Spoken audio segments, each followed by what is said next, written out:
9, আচ্ছা আচ্ছা, মন্ত্র নাম্বার 9। তারপরে রামকৃষ্ণ কথামৃত পাঠ 73 নম্বর পৃষ্ঠা, 73 নম্বর পৃষ্ঠা, ষোড়শ খণ্ড। এটা করবেন অনিতা মিশ্র ম্যাডাম। আপনি নিশ্চয়ই জানেন কোন জায়গাটা হবে, তাই তো? আর বিশদে বলছি না। সারদা মায়ের পাঠ গম্ভীরানন্দের বই থেকে, গ্রন্থ থেকে করবেন দেবশ্রী বোস ম্যাডাম। বইটা মানে রেডি রাখবেন, ওই জায়গাটায় রেডি রাখবেন। তো অনিতা ম্যাডামের শেষ হলে আপনি চলে আসবেন। আর সবার স্বামীজি স্বামী বিবেকানন্দের যে পাঠ, সেটি বিথিকা ম্যাডাম করবেন, পৃষ্ঠা নাম্বার 49। তারপরে দুলাল স্যার যেটা ধারাবাহিকভাবে করছেন, স্বামীজির শিকাগো ধর্মসভা পাঠটি করবেন। মাঝে একটা করে গান আছে কিন্তু, হ্যাঁ, সেটা আর বলছি না। আর লাস্টে আমরা রামকৃষ্ণ শরণম দিয়ে শেষ করব। এই হচ্ছে মোটামুটি আজকের পাঠ এবং গানের সূচি। বাবাপদ স্যার, আপনারা যদি এখানে চলে আসেন তাহলেই মনে হয় ভালো হবে, বা আরো যারা একসাথে গান করতে চান তারাও চলে আসুন, বা তবলা, বা আপনিও চলে আসুন স্যার। আচ্ছা,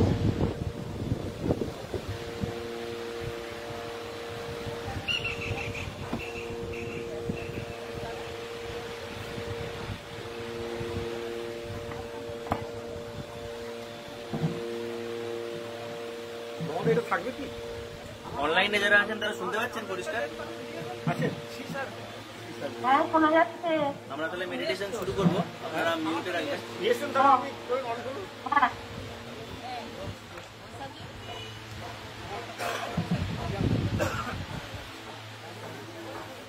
আপনি এটা সেটটা করে নিন, তারপর মেডিটেশন চালাবো।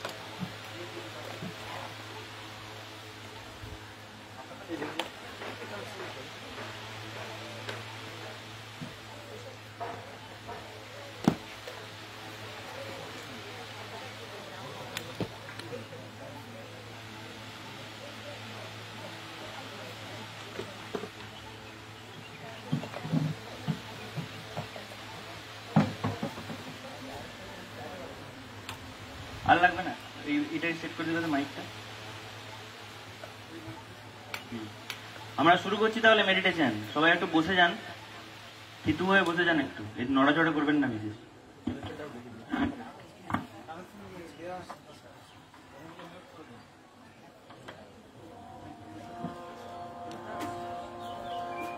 Om Shanti. First we will stand A, U and Ma separately, then we'll chant together.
Welcome to Phonolux Universe.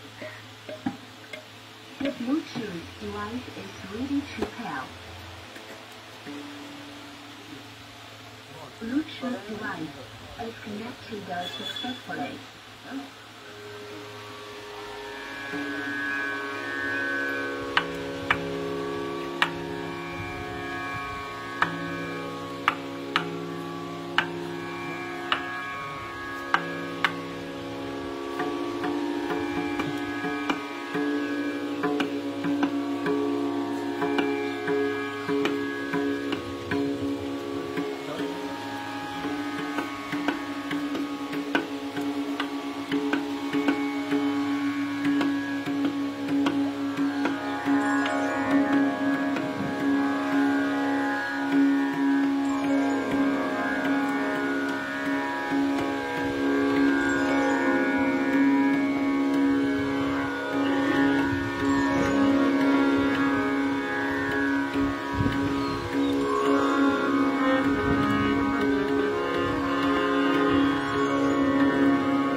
ঠাকুরমা স্বামীজির চরণে আমার আভূমিত প্রণাম, সকল ভক্তবৃন্দের চরণে আমার সশ্রদ্ধ প্রণাম নমস্কার।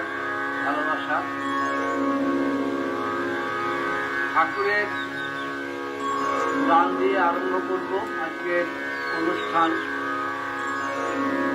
ঠাকুর আমাদের মধ্যে এসেছেন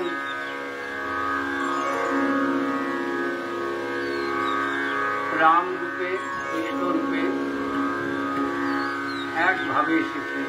তার মধ্যে আমরা শ্রীরামের চরিত্রের গুণ, শ্রীকৃষ্ণের চরিত্রের গুণ, শঙ্করের চরিত্রের গুণ, বুদ্ধদেবের চরিত্রের গুণ, শ্রী চৈতন্যদেবের চরিত্রের গুণ এগুলি একত্রে পাই। তাই স্বামীজি তার প্রণাম মন্ত্রে ঠাকুরকে অবতার বৈষ্ঠেয় বলেছেন, কারণ তিনি অবতারদের মধ্যে সর্বশ্রেষ্ঠ। আমরা অনেক অবতার পেয়েছি। আমাদের প্রাচীন, অতি প্রাচীন, সুপ্রাচীন কাল থেকে আমরা নির্ভরশীল পরম ঈশ্বরের করুণায়। তাই আজকে ঠাকুরের নামে একটি গান পরিবেশন করব।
রাম কৃষ্ণ দোহে একাধারে, ত্রেতাকারে রাম কাপড়ে দোষে।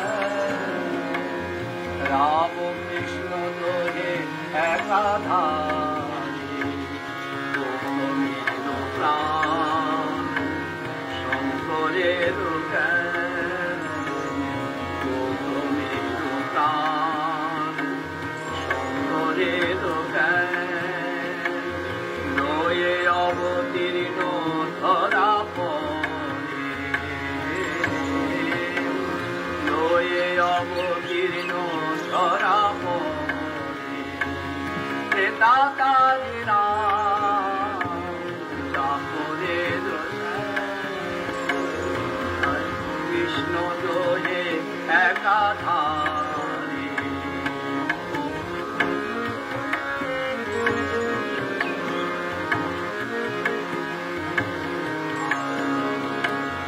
রামানুজ গোরা এক প্রেমে জোড়া, রামানুজ গোরা এক প্রেমে জোড়া।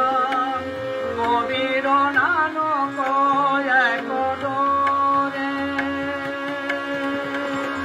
যত অবতার সমষ্টি সবার, যত অবতার সমষ্টি সবার। রাম কৃষ্ণ রূপে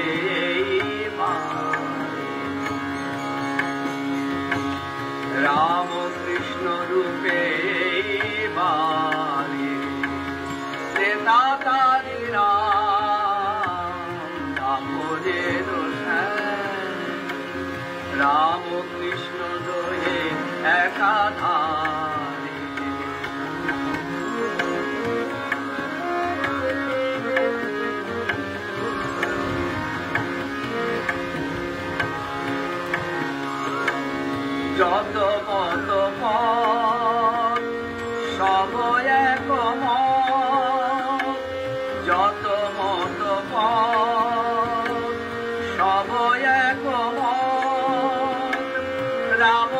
কৃষ্ণ কয়ে ভাব ভরে যত মত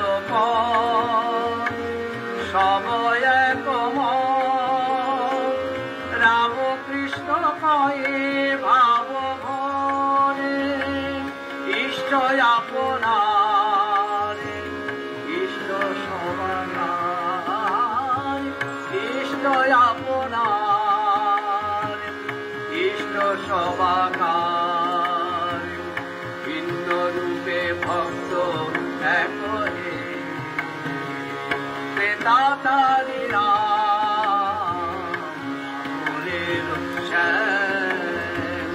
রাম কৃষ্ণ দোহে একাধারে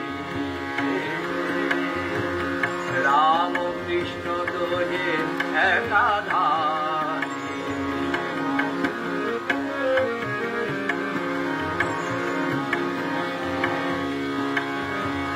মহায় অবতার রাম কৃষ্ণ রায় মহায় অবতার রাম কৃষ্ণ রায় নরদেহ ধরি মধুর লীলায় মহায় অবতার রাম কৃষ্ণ রায় নরদেহ ধরি মধুর লীলায় জগতের সার অরম মাতায় জগতের সার ধর্ম মাতায় দেখে বুঝো ভারত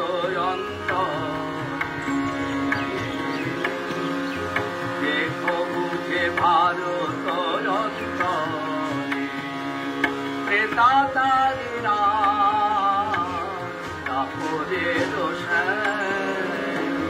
রাম কৃষ্ণ দোহে একাধারে গৌতমের প্রাণ শঙ্করের জ্ঞান গৌতমের প্রাণ শঙ্করের জ্ঞান লয়ে অবতীর্ণ ধরাপ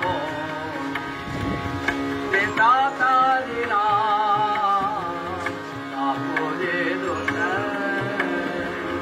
রাম কৃষ্ণ দোহে একাধার রাম কৃষ্ণ দোহে একাধার রাম কৃষ্ণ দোহে একাধার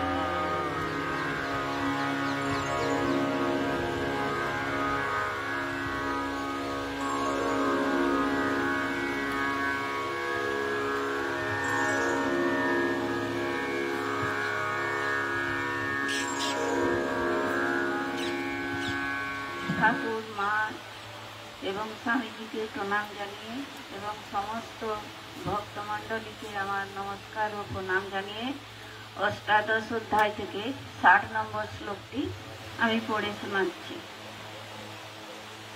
শান্তাকারং ভুজগশয়নং পদ্মনাভং সুরেশং বিশ্বাধারং গগন সদৃশং মেঘবর্ণং শুভাঙ্গং লক্ষ্মীকান্তং কমলনয়নং যোগীবিধ্যানগম্যং বন্দে বিষ্ণুং ভবভয়হরং সর্বলোকৈকনাথং।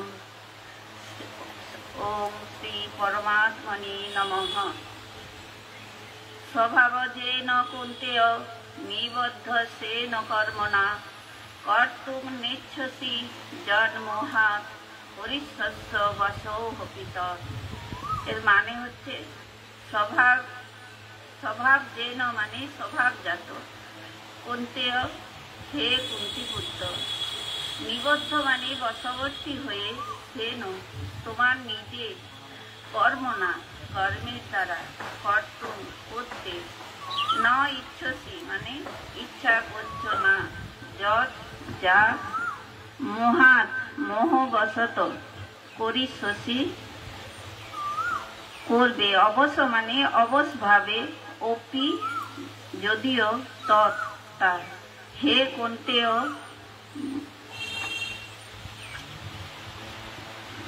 মোহবশত তুমি এখন যুদ্ধ করতে ইচ্ছা করছো না, কিন্তু তোমার নিজের স্বভাবজাত কর্মের দ্বারা বশবর্তী হয়ে অবশভাবে তুমি তা করতে প্রবৃত্ত হবে।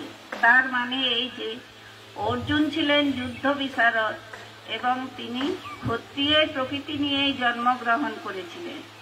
তার যুদ্ধ করাটাই ছিল কর্তব্য, কিন্তু তিনি ভুলে গিয়েছিলেন মিথ্যা অহংকারের বশে তিনি এইটাই ভয় করছিলেন যে তার গুরু পিতামহ বন্ধুদের হত্যা করলে তার পাপ হবে, কিন্তু তিনি ভুলে গিয়েছিলেন যে তার রথের সারথি স্বয়ং পরমেশ্বর ভগবান।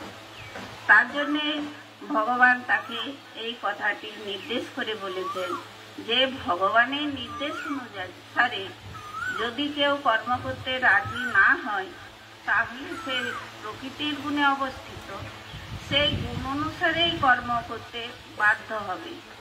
প্রকৃতির গুণের বিশেষ সংমিশ্রণের দ্বারাই প্রভাবিত এবং সেভাবেই কাজ করছে। সেটা যদি সে স্ব ইচ্ছায় পরমেশ্বর ভগবানের নির্দেশ অনুসারে করে তাহলেই তার পক্ষে ভালো হইবে। ওম নমঃ শ্রীকৃষ্ণায় নমঃ।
ओम स्थापकाय च धर्मस्य सर्वधर्मस्वरूपिणे अवतार वरिष्ठाय रामकृष्णाय ते नमः। जननीं शारदां देवीं रामकृष्णं जगद्गुरुं पादपद्मे त्वयोश्रित्वा प्रणमामि मुहुर्मुहुः। नमो श्री यतिराजाय विवेकानंद सूरये सच्चित सुख स्वरूपाय स्वामिने तापहारिणे। ठाकुर माँ स्वामी जी के प्रणाम जानिए हौसला आयोजित आजकेर पाठचक्रे যারা যুক্ত রয়েছে তাদের সবাইকে গীতা অনুধানে স্বাগত। সকলকে আমাদের শুভেচ্ছা জানাই। আমরা নিয়মিত গীতা শুরু করেছি দ্বিতীয় অধ্যায়। আজকে আমরা 26, 27, 28 শ্লোকের অর্থ সহ একটু পড়ব, তারপর আমরা পাঠ করব 21 থেকে 28 পর্যন্ত।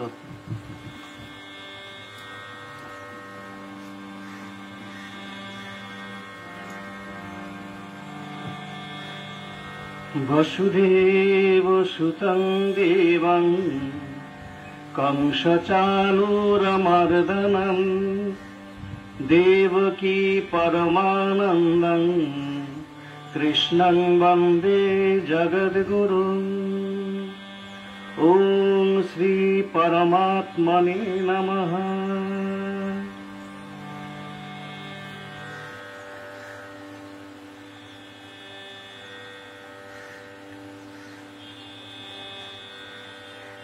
আগের কয়েকটি শ্লোকে আমরা পড়েছি জীবাত্মার স্বরূপ।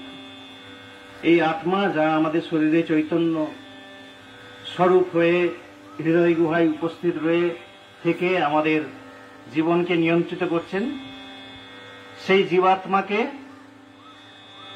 শস্ত্রের দ্বারা ছেদ করা যায় না, অগ্নির দ্বারা দহন করা যায় না, জলের দ্বারা ভেজানো যায় না, বাতাসের দ্বারা শোকানো যায় না, এই কথা বলা হয়েছে।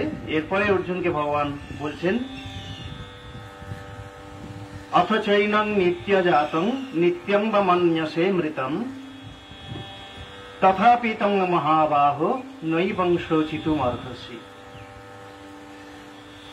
অথ মানে যদি, মানে যেহেতু আমি আগেই বলেছি, মানে ভগবান বলেছেন যে এই আত্মাকে, এই আত্মা অব্যক্ত, অচিন্ত, অবিকার্য, এইটি জেনে তুমি অনুশোচনা করো না, শোক করো না। তারপরে বলছেন যদি তুমি মানে যদি এনং নিত্যজাতং মন্যসে, এটিকে যদি তুমি মনে করো যে সবসময় মারাই যাচ্ছে, সবসময় জন্মাচ্ছে, নতুন নতুন দেহ নিয়ে জন্মাচ্ছে, আবার নিত্যং বা মন্যসে মৃতম যদি মনে করো যে সবসময় মারাও যাচ্ছে, তথাপি তবুও মহাবাহ হে মহাবীর তং নয় এবং শোচিতুম অর্হসি, এই বিষয়ে তোমার শোক করা উচিত নয়। তুমি যদি মনেও করো যে বারবার আত্মার জন্মগ্রহণ করছে আর মারা যাচ্ছে, তাহলেও তোমার মৃত্যু, এটা তো স্বাভাবিক ব্যাপার বলেই তোমার ধরে নেওয়া উচিত। তাহলে তার জন্যই বা শোক করার কি দরকার আছে? আসলে জীবাত্মার মৃত্যু হয় না, মৃত্যু হয় দেহটা পুরানো হয়ে গেলেই জীবাত্মা সেটিকে ত্যাগ করে আবার নতুন দেহ ধারণ করেন। সেই প্রসঙ্গেই এই আলোচনা চলছে। ভগবান অর্জুনকে খুব সুন্দর করে বোঝাচ্ছেন, যেমন ভাবে প্রিয় মানুষকে আমরা বুঝিয়ে থাকি সেইভাবে নতাং শোচিতুম অর্হসি, তোমার শোক করা উচিত নয়। তাহলে অথ চৈনং নিত্যজাতং নিত্যং বা মন্যসে মৃতম তথাপি তং মহাবাহো নৈবং শোচিতুম অর্হসি। যদি তুমি এরপরেও যদি তুমি মনে করো যে আত্মা নিয়তই জন্মাচ্ছে আর নিয়তই মৃত হচ্ছে, তাহলেই বা তোমার শোক করার কি প্রয়োজন? তোমার শোক করা উচিত নয়, এটা তো স্বাভাবিক ঘটনা ঘটবেই। পরের শ্লোকে বলছেন জাতস্যহি ধ্রুব মৃত্যু ধ্রুবং জন্ম মৃতস্য চ তস্মাৎ অপরিহার্যে অর্থে ন ত্বং শোচিতুম অর্হসি।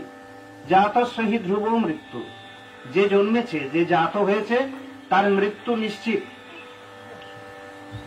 মৃত্যু ধ্রুব মানে নিশ্চিত, যে জন্মগ্রহণ করেছে তার মৃত্যু নিশ্চিত। আবার ধ্রুবং জন্ম মৃতস্য চ, যে মৃত, যে মারা গেল, তারও জন্ম কিন্তু এরকম নিশ্চিত, আবার সে জন্মাবে। তস্মাৎ সুতরাং বা অতএব অপরিহার্য, অর্থে যে জিনিসটা আমরা চেঞ্জ করতে পারবো না, যেটাকে আমি পরিবর্তন করতে পারবো না, যেটা অনিবার্য, সেই তার জন্য তোমার শোক করা উচিত নয়। ন ত্বং শোচিতুম অর্হসি, অর্হসি মানে উচিত, শোচিতুম মানে শোক করা উচিত নয়। যে বিষয়ে অনিবার্য, সেই অনিবার্য বিষয়ে তোমার শোক করা উচিত নয়। তারপরে শ্লোকে বলছেন অব্যক্তাদীনি ভূতানি ব্যক্ত মধ্যানি ভারত অব্যক্ত নিধনান্যেব তত্র কা পরিদেবনা। অব্যক্তাদীনি ভূতানি, ভূত সকলের মানে জীব সকলের আদিনি মানে আদি, অব্যক্ত মানে আমরা জানি না, যেটা আমরা জানি না যে আমরা কোন জীব এখন যাকে আমরা দেখতে পাচ্ছি প্রকট ভাবে, তার আগে কি ছিল সেটা আমরা জানি না। জন্মের পর থেকেই তাকে আমরা দেখছি, কাজে তার আদিতে কি ছিল আমি জানি না। আবার অব্যক্ত নিধনানি এব, অব্যক্ত নিধনানি এব, আবার নিধন হয়ে যাওয়ার পর মানে দেহ চলে যাওয়ার পরেও সেটা অব্যক্তই থাকবে, আমরা জানবো না কিছুই যে সে কোথায় গেল।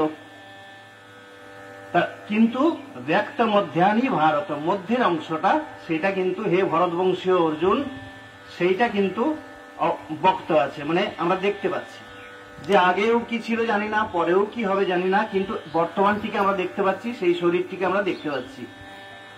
সুতরাং তত্র কা পরিদেবনা, এই বিষয়টিতে কিসের শোক? পরিদেবনা মানেও শোক। তাহলে অব্যক্তাদীনি ভূতানি ব্যক্ত মধ্যানি ভারত অব্যক্ত নিধনান্যেব তত্র কা পরিদেবনা। তাহলে ভূত সকলের বা জীব সকলের আদিও অব্যক্ত, নিধনের পরে মানে মৃত্যুর পরেও অব্যক্ত। সুতরাং আর মাঝখানটিতে খালি হে ভরতবংশীয় অর্জুন, মাঝখানটি শুধু ব্যক্ত অবস্থায় আছে, আমরা দেখতে পাচ্ছি আমাদের চোখের সামনে। সুতরাং এই বিষয়টাতে শোক করা কোনো অর্থ হয় না। তত্র মানে ওই বিষয়ে, সেই বিষয়ে কা পরিদেবনা, কিসের শোক? এই ছিল আজকের এই 3টি শোকের অর্থ। এবার আমরা পাঠ করব 21 থেকে 28 পর্যন্ত।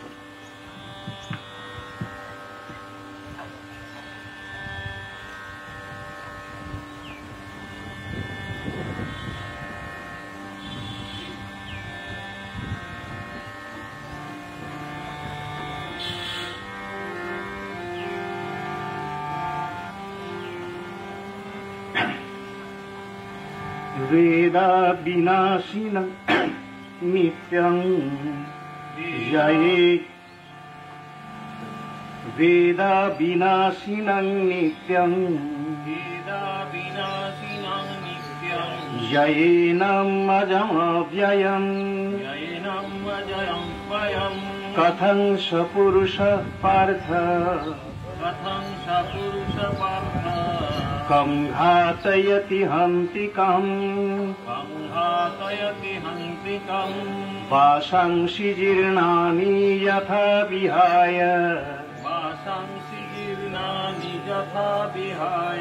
नवानि गृह्णाति नरो अपराणि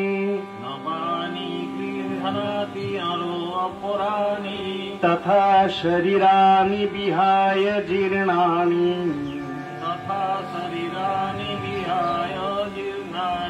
अन्यानि संयाति नवानि देहि नैनं छिन्दन्ति शस्त्राणि नैनं दहति पावकः न चैनं क्लेदयन्त्यापो न शोषयति मारुतः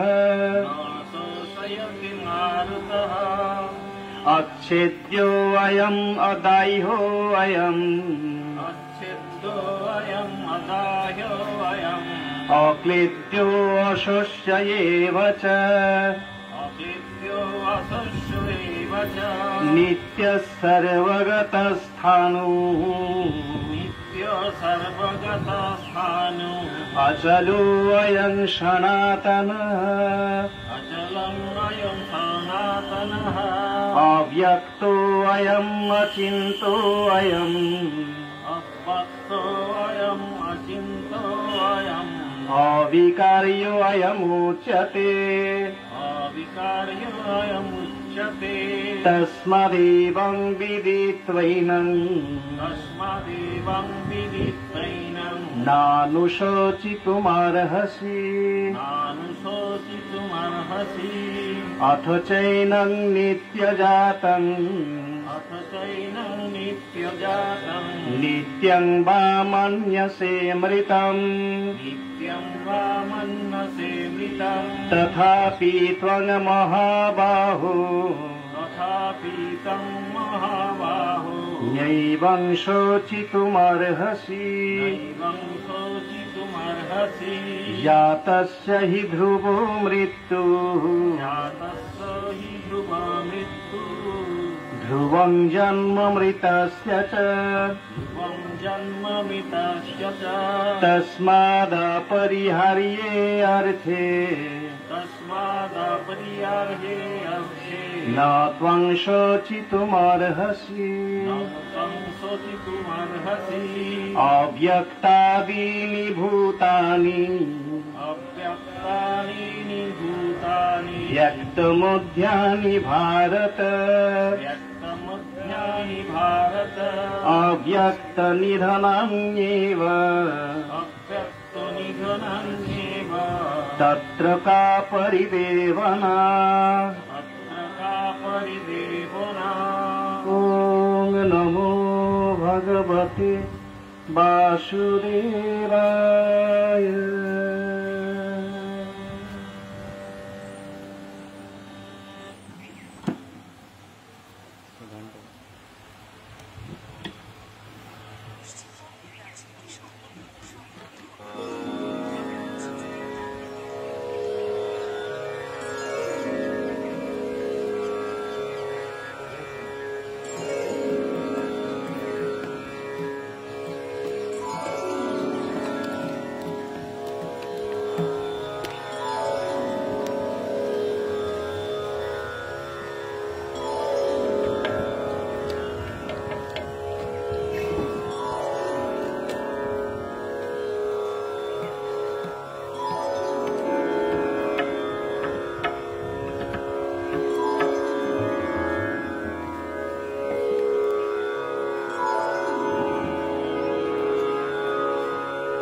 হ্যালো, এবার একটু মায়ের গান গাইব।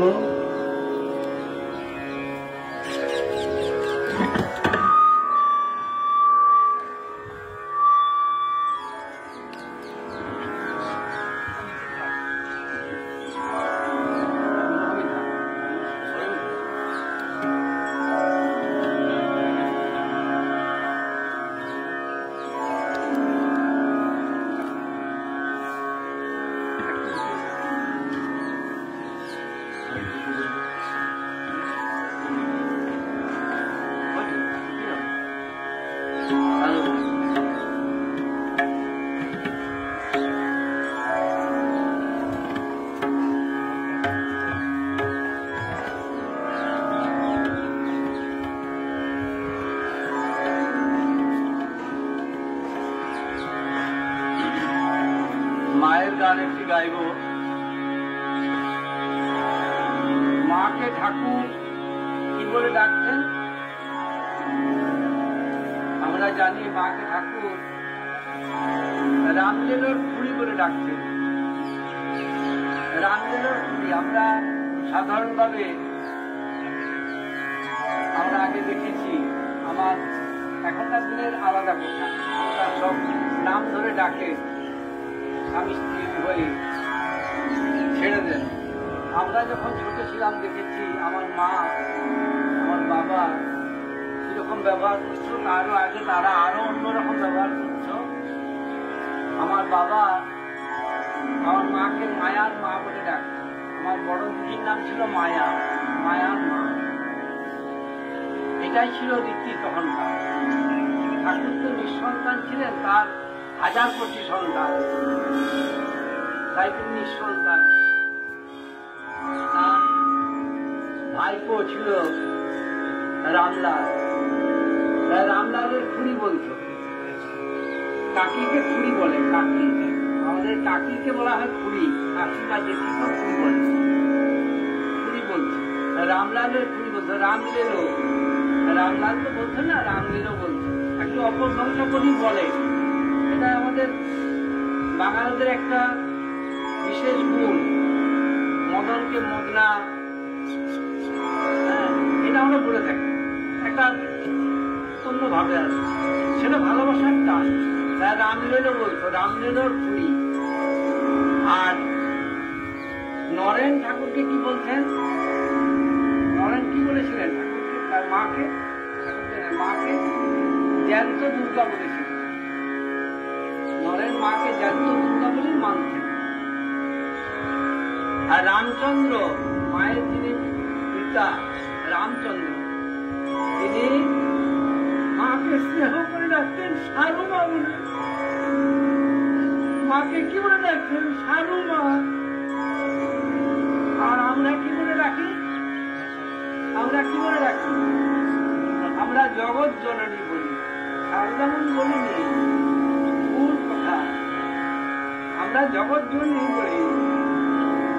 সারদামণি বলার মতন ক্ষমতা আমাদের আছে? নাম ধরার মতন?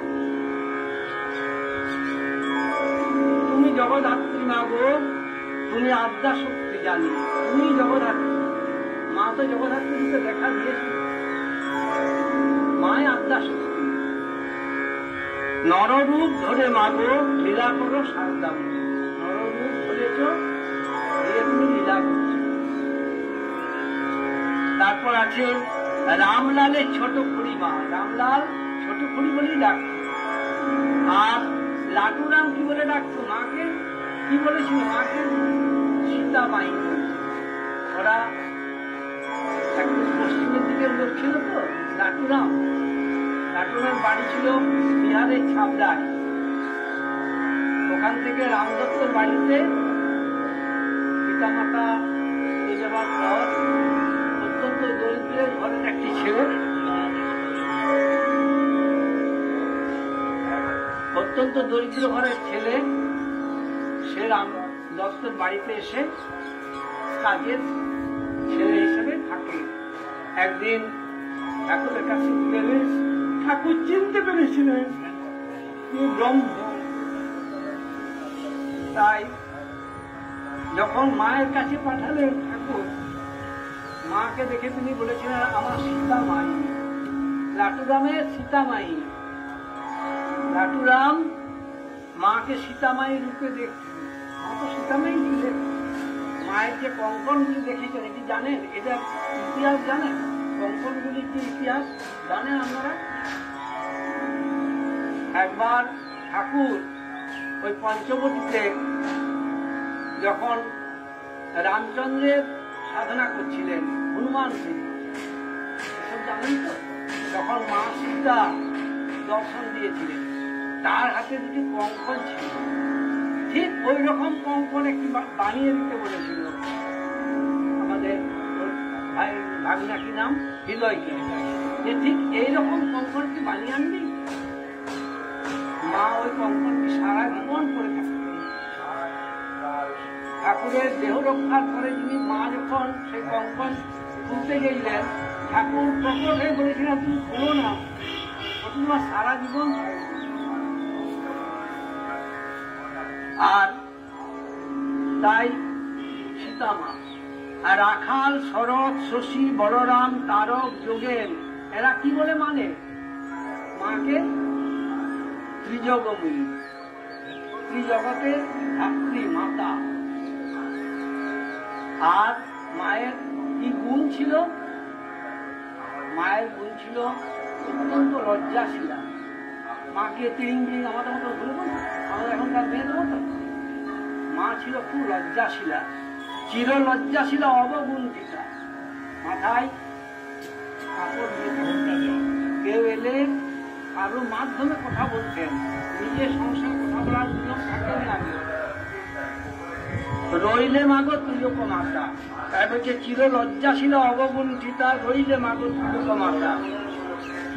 তোমার স্মরণ মাগে যে পদকর্তা তার নাম দিয়েছি। সমন ভয়ের অভয় দাতা। আমাদের সবচেয়ে বড় ভয় কি বলুন তো? আমরা যে এখানে সবাই বসে আছি, কিসের ভয়? সবচেয়ে বড় ভয় কিসের জানেন? কোনো কিছু টাকা পয়সা চলে যাওয়ার ভয় বড় ভয় নয়। কোনো আত্মীয় স্বজন বিয়োগ হয়ে যাওয়ার ভয় আমাদের ভয়, বড় ভয় নয়। নিজের শরীরের কিছু ক্ষতি হলে সে বড় ভয় নয়। সবচেয়ে বড় ভয় কি জানেন? মৃত্যু ভয়। সমন যখন এসে দাঁড়ায়, সেই ভয়ের তুলনা নয়। সেই ভয় হচ্ছে সর্বশ্রেষ্ঠ। তাই বলছে সমন ভয়ের অভয় দাতা। মাকে কি বলছি আমরা? যে পদকর্তা তিনি বলছেন যে তুমি সমন ভয়ের অভয় দাতা। আমার যখন আমরা কি বলছি? আমরা এই জন্য আরো কিছুদিন বেঁচে থাকতে পারি। ঠাকুর মা পারি, তার পূজা করতে পারি। এই দিন আমাদের উদ্দেশ্য এখন হয়েছে সকলে, তাই আমরা বেঁচে থাকতে চাই। তো ওই জন্যে সমন ভয়ের অভয় রাখা, সমনকে যেন আসতে দেয়নি কে না মা। এই হচ্ছে গানের প্রকার, গানের ভাষা আমারই রচনা, শুধু আমি করেছি।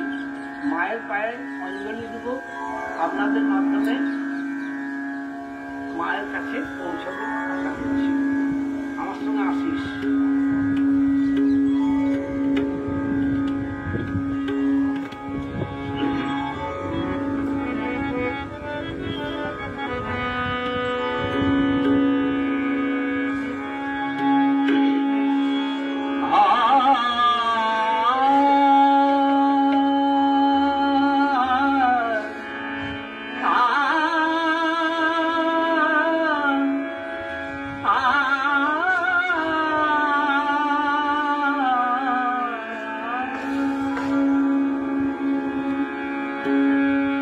ঠাকুরে রাম লেলোর খুড়ি জয়ন্ত দুর্গা নরের মানি।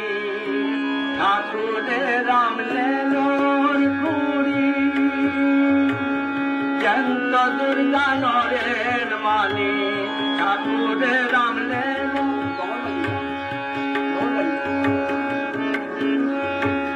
ঠাকুরে রাম লেলোর খুড়ি জয়ন্ত দুর্গা নরের মানি। রামচন্দ্রের সারু মায়ার আমাদের জগৎ জননী।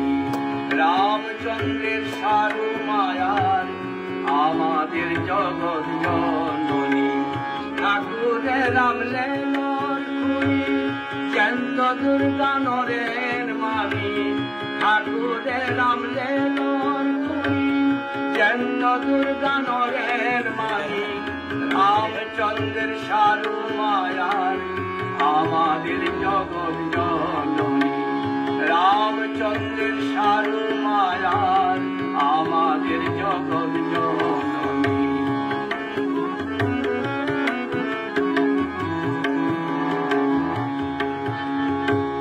তুমি জগদ্ধাত্রী মাগো মা।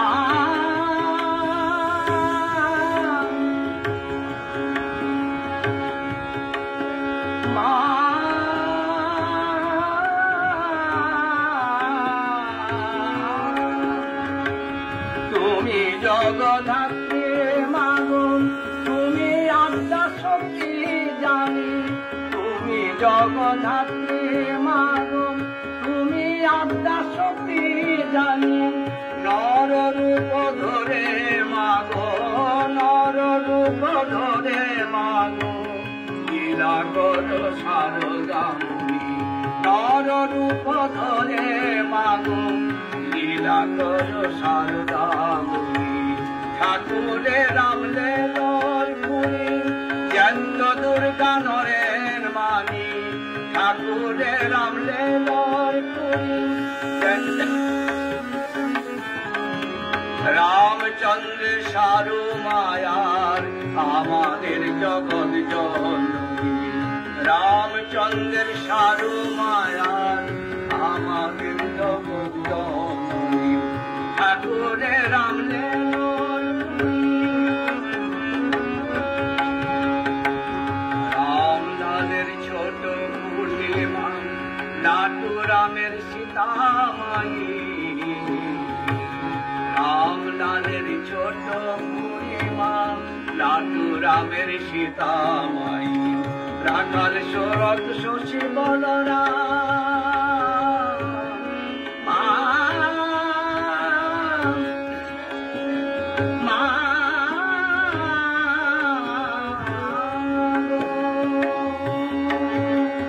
রাখাল শরৎ শশী বলরাম তারক যোগেন মানে ত্রিজগময়ী। রাখাল শরৎ শশী বলরাম তারক যোগেন মানে ত্রিজগময়ী। ঠাকুর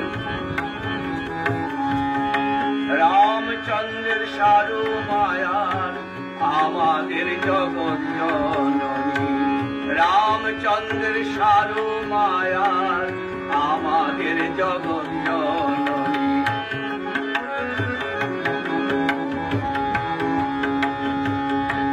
চির লজ্জাশীলায় অবকুণ্ঠিতাম রইলে মাগো ত্রিলোক মাতা। লজ্জাশীলায় অবকুণ্ঠিতাম রইলে মাগো ত্রিলোক মাতা। তোমার শরণ মাগে দিজ বামা, শরণ মাগে দিজ বামা, শরণ মাগে দিজ বামা। সমন ভয়ের অবহিতা শরণ মাগে দিজ বামা, শরণ মাগে দিজ বামা। সমন ভয়ের অবহিতা রাম ঠাকুরে রাম লেলর খুড়ি জ্যান্ত দুর্গা নরের মানি। ঠাকুরে রাম লেলর খুড়ি জ্যান্ত দুর্গা নরের মানি। রামচন্দ্রের সারু মায়ার আমাদের জগৎ জননী। রামচন্দ্রের সারু মায়ার আমাদের জগৎ জননী। রামচন্দ্রের সারু মায়ার আমাদের জগৎ জননী।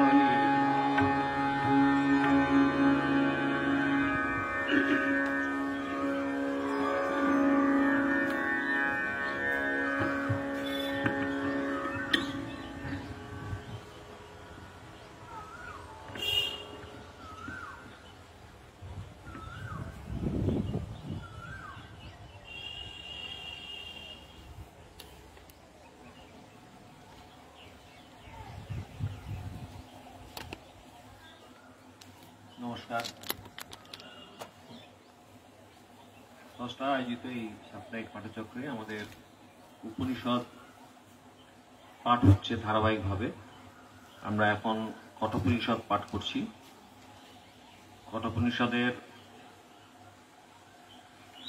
দ্বিতীয় অধ্যায় প্রথম বল্লী আমরা শুরু করেছি এবং 8টি মন্ত্র পাঠ করেছি।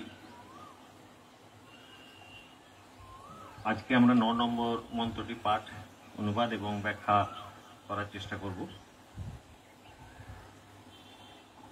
উপনিষদের এই যজুর্বেদীয় কঠোপনিষদ তার যে শান্তি মন্ত্র, সেই শান্তি মন্ত্রটি প্রথমেই পাঠ করব, তারপরে 9 নম্বর মন্ত্রটিতে আসব।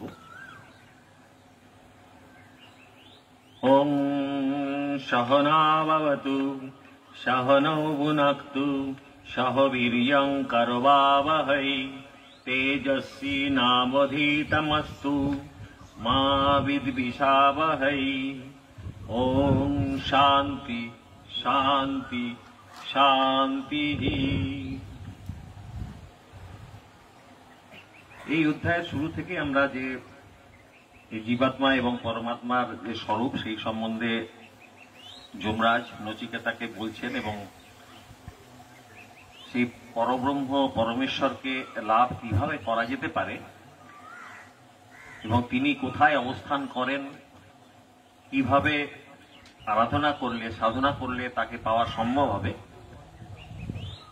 ইত্যাদি আমরা যমরাজের মুখ থেকে শুনছি। বিভিন্ন মন্ত্রে শুনেছি, যেখানে তিনি অগ্নির সাথে অগ্নিদেবের কথা বলেছেন। জাতবেদা, যে অগ্নি, সেই অগ্নির মধ্যেই যে পরব্রহ্ম পরমেশ্বর অবস্থান করেন, তিনি সেইটি যে সাধক বুঝতে পারেন, উপলব্ধি করতে পারেন, তিনি স্বয়ং ব্রহ্মকেই দেখেন। তারপরে বলেছেন যে অদিতি, সর্বদেবতাময়ী অদিতির কথা বলেছেন, যার থেকেই এই সমস্ত জগৎ সৃষ্টি হয়েছে এবং সর্বদেবতার সৃজনকারিণী সেই অদিতি, সর্বদেবতাময়ী অদিতির কথা বলেছেন। ব্রহ্ম মানে সেই অদিতির কথা বলেছেন, অদিতি হিসাবেই তাকে বর্ণনা করেছেন। এবং যিনি হচ্ছেন শব্দাদি ইত্যাদির যে ভক্ষণকারী, বা যেখানে সমস্ত জগৎ বিলীন হচ্ছে, সেই অদিতি যিনি অদন করেন, সেই অদন যিনি করছেন তাকেই অদিতি বলছেন।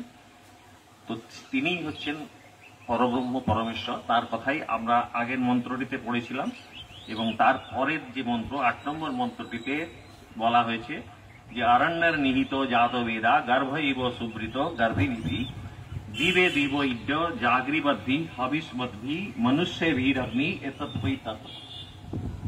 যেখানে বলেছেন যে একটু সুন্দর দুটি উদাহরণ দিয়ে বোঝানো হয়েছে যে যখন কোনো গর্ভধারিণী মা সন্তান প্রসব করার জন্য তার সন্তানকে পরিপোষণ করেন, সুবৃতভাবে সুন্দরভাবে তাকে রক্ষা করার চেষ্টা করেন, সেই রকমই যখন আমরা দেখেছি যে যখন কোনো বৈদিক যজ্ঞ হয়, আগেকার দিনে এই নিয়ম ছিল যে দুটি কাঠ, একটি উত্তর অরণি, কাঠ দুটিকে বলা হয় অরণি, একটি উত্তর অরণি এবং একটি অধ অরণি, এই দুটি কাঠকে ঘষে তাদের মধ্যে থেকে যে আগুন আছে, যে কোনো শক্ত কাঠের মধ্যে আগুন আছে আমরা সকলেই জানি, এবং সেই আগুন রূপেই অগ্নি দেবতা সেই তার মধ্যে আছেন, সেইটি উদাহরণ দেওয়ার জন্য ওই দুটি কাষ্ঠর মধ্যে যে ঘর্ষণ, সেই ঘর্ষণ মানে সাধনা, সেইটি করার পরে যে যে অগ্নিদেব প্রকাশিত হন,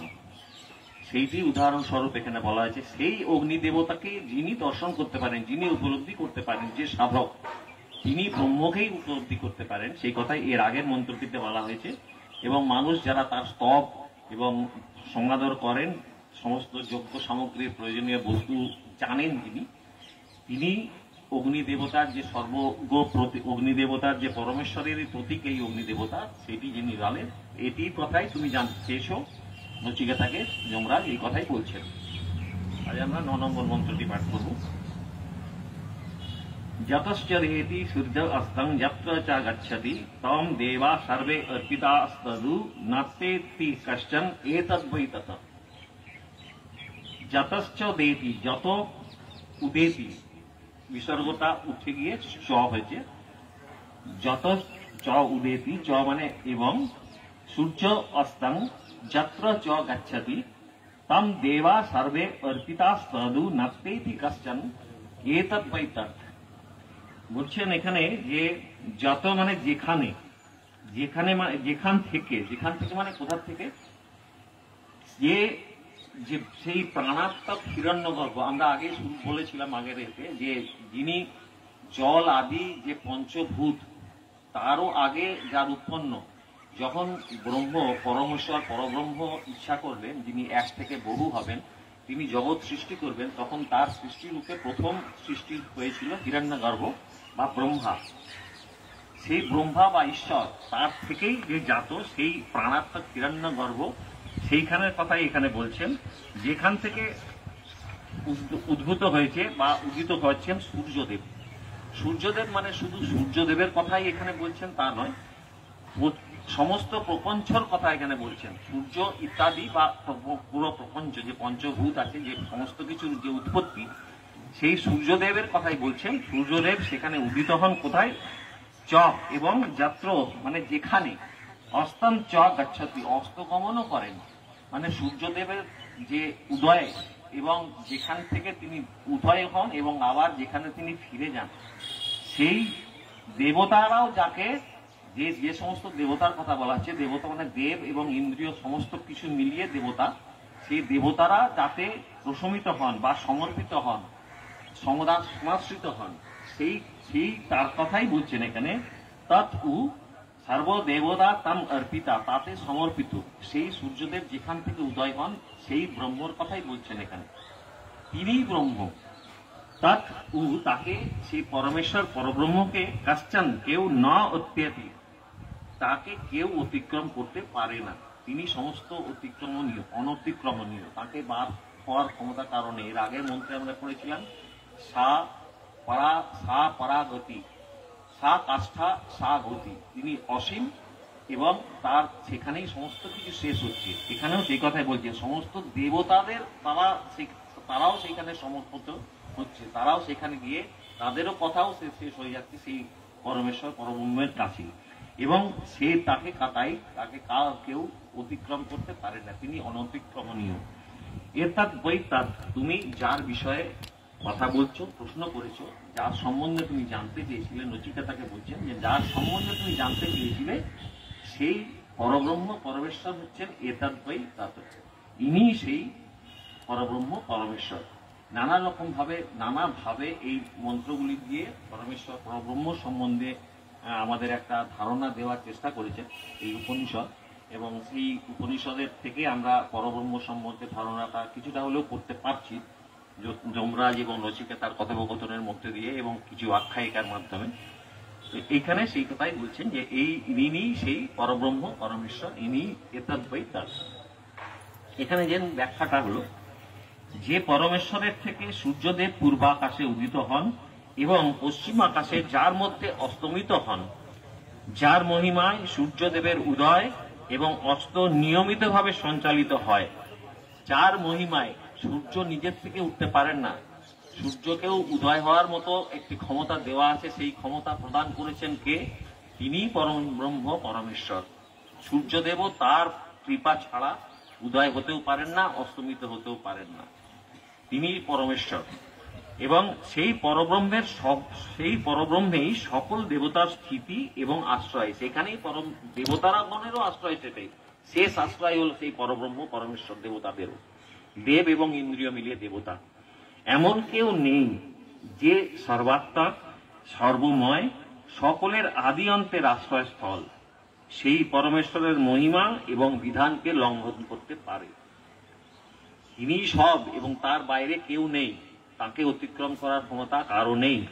বিশ্বের সকল বস্তু সর্বতোভাবে তার অধীনে এবং অনুশাসনে পরিচালিত হয়।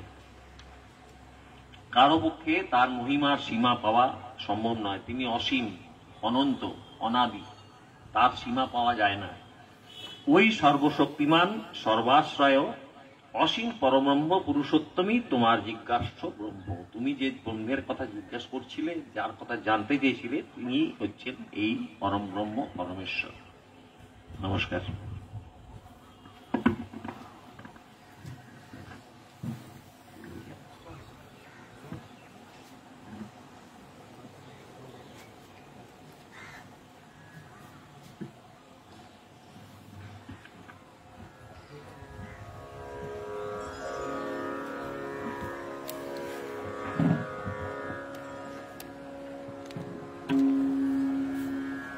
ঠাকুরার মায়ের দুটি গান পরিবেশন করেছি। এবার পড়ে আছেন তাদের নয়নের মুনি নরেন, আমাদের স্বামী বিবেকানন্দ। স্বামীজি স্বয়ং কি ছিলেন? শিব।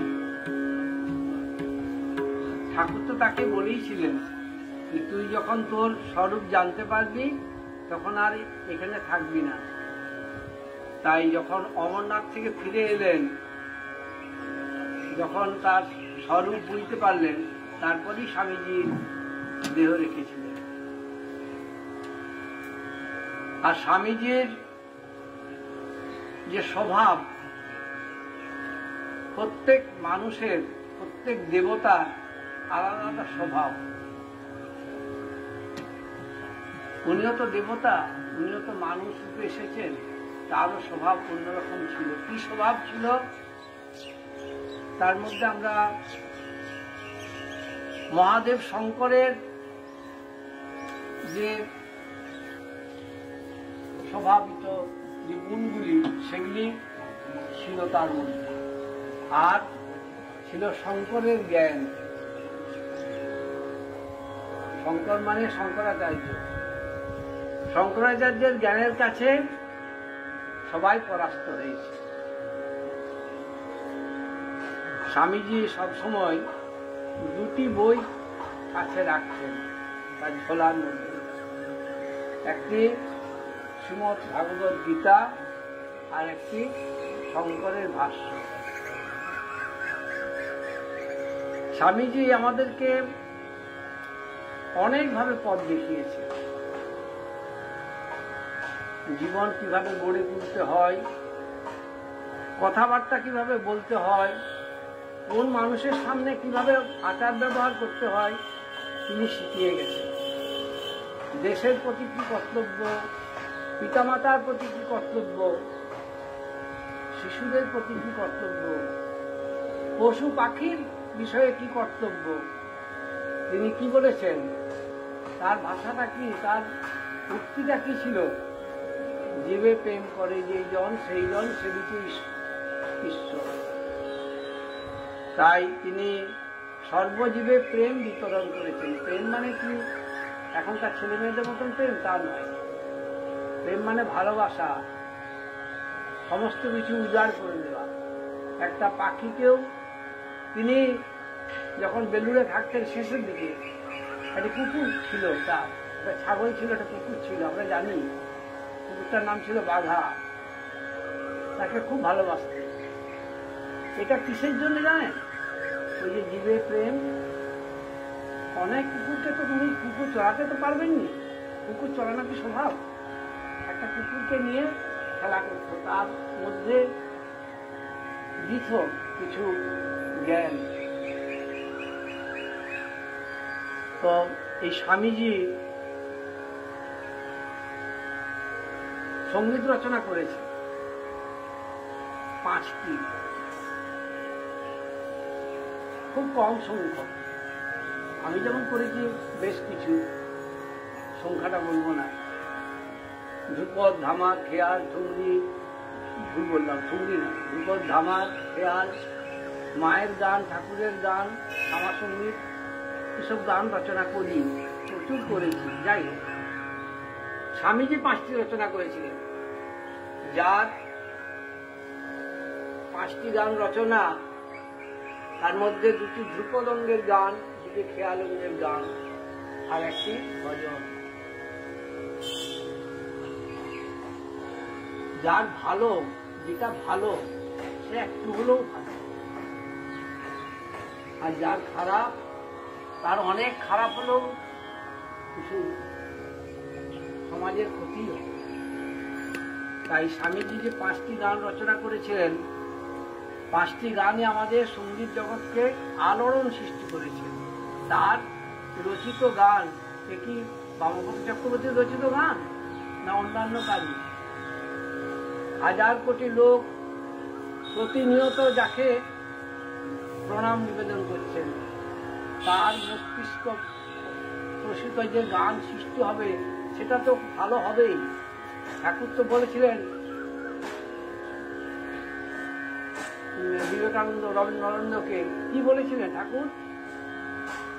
বলেছিলেন, তোরা তো শত দলের পদ্ম, আর নরেন হচ্ছে সহস্র শত দলের পদ্ম। হাজারটা পাবলি আছে। তাই তার একটি রচিত গান মহাদেবের বর্ণনা, সেটি পরিবেশন করব, তার পায়ে অঞ্জলি দেব। আর একটি কথা বলি, কথা একটু বেশি হয়ে যাচ্ছে, অধৈর্য হবেন না, এগুলাও জানা দরকার আমাদের। স্বামীজি কখনো মাথাটা নিচু করে চলতেন না, জেনে রাখুন। স্বামীজি কখনো কোথাও মাথাটা নিচু করে চলতেন না। আমরা চলি, আরো অনেকেই চলেছে। স্বামীজি এরকম করে কখনো চলতেন না। স্বামীজির সিদ্ধান্তটা সোজা থাকছে। এটা পেয়েছিল মহাদেবের কাছ থেকে। তিনি কখনো কারো কাছে মানে মাথা নত করেন। ঠাকুরের কাছে কি করতেন জানি না, ঠাকুরকে তো ভালোবাসতেন। তো সে তারই সেই যে শিবের যে তাণ্ডব নৃত্য, সেই নৃত্যের একটা বর্ণনা দিয়ে তিনি সঙ্গীত রচনা করেছেন। ছোট্ট খেয়াল আকারে পরিবেশন করব আমার সঙ্গে আশিস।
সঙ্গে যোগতত্ত্ব কথা কুণ্ডলিনীয় ষটচক্রভেদ।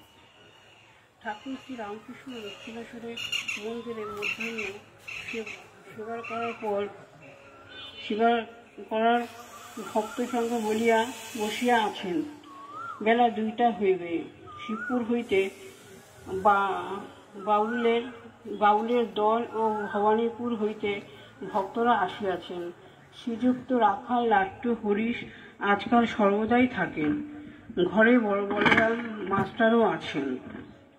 আজ রবিবার 3 আগস্ট 1884, 21 শ্রাবণ, শুক্লা দ্বাদশী ঝুলন যাত্রার দ্বিতীয় দিন। গতকল্য ঠাকুর সুরেন্দ্র বাড়িতে গিয়াছিলেন, যেখানে শশধর প্রভৃতি ভক্তরা তাহাকে দর্শন করিয়াছিলেন। ঠাকুর শিবপুরে ভক্তদের সম্বোধন করিয়া কথা কইতেছেন। শ্রীরামকৃষ্ণ ভক্তদের প্রতি, কামিনী কাঞ্চনে মন থাকিলে যোগ হয় না, সাধারণ জীবনের মন লিঙ্গ গুজ্জ নাভিতে। সাধ্য সাধনার পর কুণ্ডলিনী জাগ্রতা হন। ইরা, পিঙ্গলা আর সুষুম্না নারী। সুষুম্নার মধ্যে 6টি পদ্ম আছে, সর্বনিচে মূলধার, তারপর স্বাধিষ্ঠান, মণিপুর, অনাহত, বিশুদ্ধ ও আজ্ঞা। এইগুলিকে ষটচক্র বলে। কুণ্ডলিনী জাগ্রতা হলে মূলধার, স্বাধিষ্ঠান, মণিপুর এইসব পদ্মে ক্রমে পার হয়ে হৃদয় মধ্যে অনাহত পদ্ম, সেইখানে এসে অবস্থান করে। তখন লিঙ্গ গুজ্জ নাভি থেকে মন সরে গিয়ে চৈতন্য হয় আর জ্যোতি দর্শন হয়। সাধক অবাক হয়ে জ্যোতি দেখে আর বলে, একি একি। ষটচক্র ভেদ হলে কুণ্ডলিনী সহস্র পদ্মে গিয়া মিলিত হন। কুণ্ডলিনী সেখানে গেলে সমাধি হয়। বেদ মতে এসব চক্রকে ভূমি বলে। সপ্তভূমি হৃদয়, চতুর্থ ভূমি, অনাহত পদ্ম দ্বাদশ দল, বিশুদ্ধ চক্র পঞ্চম ভূমি। এখানে মন উঠলে কেবল ঈশ্বরের কথা বলতে আর শুনতে প্রাণ ব্যাকুল হয়। এই চক্রের স্থান কণ্ঠ, ষোড়শদল পদ্ম। যার এই পদ্মে মন এসেছে তার সামনে বিষয় কথা, কামিনী কাঞ্চনের কথা হলে ভারী কষ্ট হয়। ওরূপ কথা শুনলে সে সেখান থেকে উঠে যায়। তারপর ষষ্ঠ ভূমি, আজ্ঞা চক্র, দ্বিধার পদ্ম। এখানে কুণ্ডলিনী এসে ঈশ্বরের রূপ দর্শন হয়, কিন্তু একটু আড়াল থেকে। যেমন লণ্ঠনের ভেতরে আলো, মনে হয় আলোয় ছুলাম, কিন্তু কাজ ব্যবধান আছে বলে ছোঁয়া যায় না। তারপর সপ্তম ভূমি, সহস্রার পদ্ম। সেখানে কুণ্ডলিনী গেলে সমাধি হয়। সহস্রারে সুচিরানন্দ শিব আছেন। তিনি শক্তির সহিত মিলিত হন। শিব শক্তির মিলন। সহস্রারে মন এসে সমাধিস্থ হয়ে আর বাহ্য থাকে না। সে আর দেহ রক্ষা করতে পারে না। মুখে দুধ দিলে দুধ গড়িয়া যায়। এই অবস্থায় থাকলে 21 দিনে মৃত্যু হয়। কালাপানিতে গেলে জাহাজ আর ফেরে না। ঈশ্বর কোটির অবতারদি এই সমাধি অবস্থা থেকে নামতে পারে। তারা ভক্ত নিয়ে থাকে, তাতেই নামতে পারে। তিনি তাদের ভেতর বিদ্যার আমি, ভক্তের আমি, লোকশিক্ষার জন্য রেখে দেন। তাদের অবস্থা যেমন ষষ্ঠভূমি আর সপ্তভূমির মাঝখানে বাচ্চ খেলা। সমাধির পর বিদ্যার আমি কেউ কেউ ইচ্ছা করে রেখে দেন। সে আমির আঁট নাই, রেখা মাত্র। হনুমান সাকার নিরাকার সাক্ষাৎকারের পর দাস আমি রেখেছিলেন। নারদজি, সনক, সনন্দ, সনাতন, সৎকুমার এরা ব্রহ্মজ্ঞানের পর দাস আমি, ভক্তের আমি রেখেছিলেন। এরা জাহাজের মতো নিজেও পারে যান, আবার অনেক লোককে পার করে নিয়ে যান। ঠাকুর ইউরোপে তিনি নিজের অবস্থা বর্ণনা করিতেছেন, বলিতেছেন পরমহংস নিরাকারবাদী। এই পর্যন্ত বলা হয়েছে।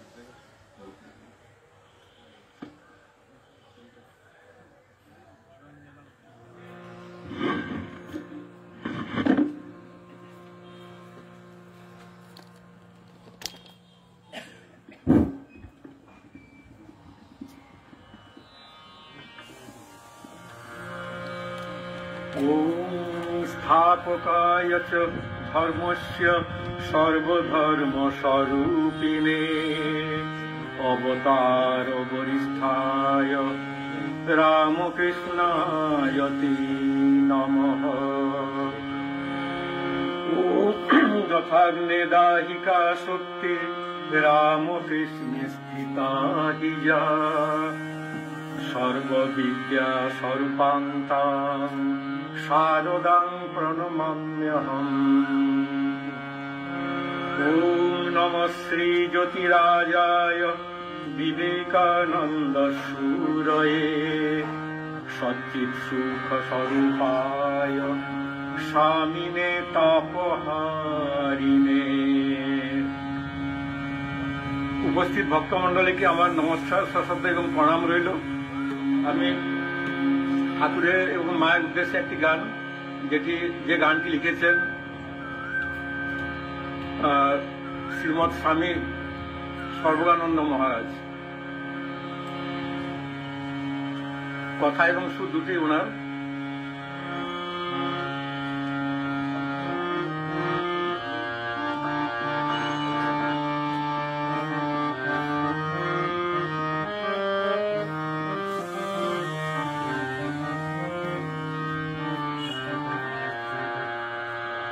হাতে হাতে তালি দিয়ে বলো রাম কৃষ্ণ নাম, রাম কৃষ্ণ রাম কৃষ্ণ একাধারে কৃষ্ণ রাম। হাতে হাতে তালি দিয়ে বলো রাম কৃষ্ণ নাম, রাম কৃষ্ণ রাম কৃষ্ণ একাধারে কৃষ্ণ রাম। রাম কৃষ্ণ নাম বলো অবিরাম, কলির তারক ব্রহ্ম রাম কৃষ্ণ নাম। রাম কৃষ্ণ নাম বলো অবিরাম, কলির তারক ব্রহ্ম রাম কৃষ্ণ নাম। হাতে হাতে তালি দিয়ে বলো রাম কৃষ্ণ নাম, রাম কৃষ্ণ রাম কৃষ্ণ একাধারে কৃষ্ণ রাম। রাম কৃষ্ণ রাম কৃষ্ণ একাধারে কৃষ্ণ রাম। রাম কৃষ্ণ নাম বলো অবিরাম, কলির তারক ব্রহ্ম রাম কৃষ্ণ নাম।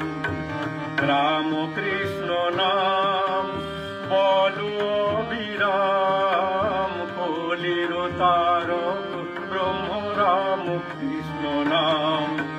হাতে হাতে তালি দিয়ে বলো রাম কৃষ্ণ নাম, রাম কৃষ্ণ রাম কৃষ্ণ একাধারে কৃষ্ণ রাম।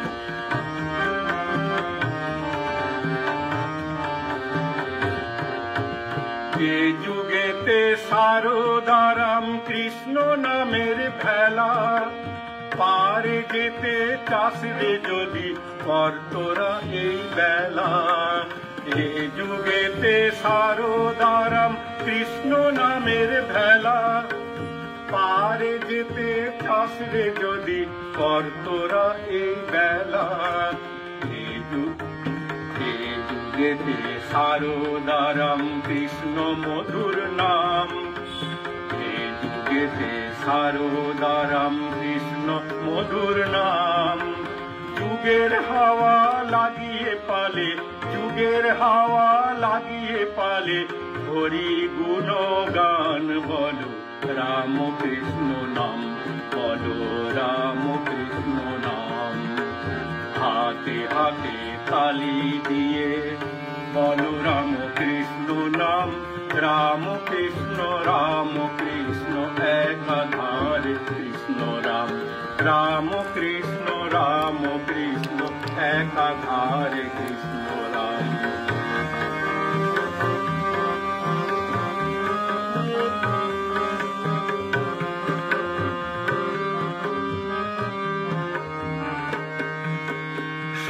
শরণাগতির কোনো বিকল্প যে নাই, সংসার আগ নিতে কেন পুড়ে মর ভাই। শরণাগতির কোনো বিকল্প যে নাই, সংসার আগ নিতে কেন পুড়ে মর ভাই। মরি মরি রাম কৃষ্ণ মধুর নাম গান, মরি মরি রাম কৃষ্ণ মধুর নাম গান। শারদা নামের সাথে, শারদা নামের সাথে করো সুধা পান, বলো রাম কৃষ্ণ নাম, বলো রাম কৃষ্ণ নাম।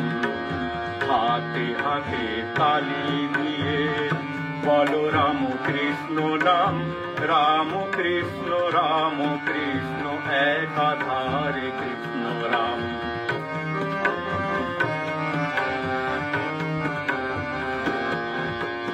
জীবের দুঃখে কাতর হয়ে পরব্রহ্ম এসেছে, কলসে কলসে আবার কৃপা বাড়ি এনেছে।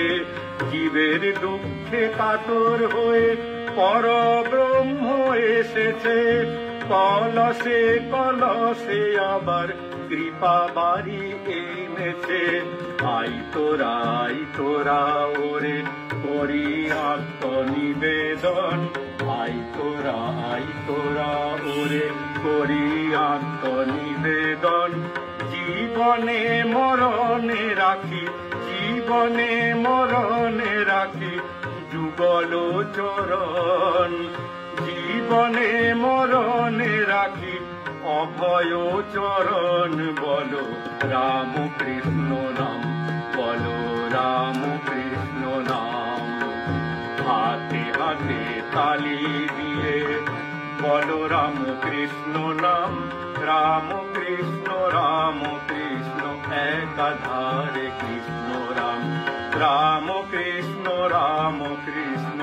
একাধারে কৃষ্ণ রাম। রাম কৃষ্ণ একাধারে কৃষ্ণ রাম।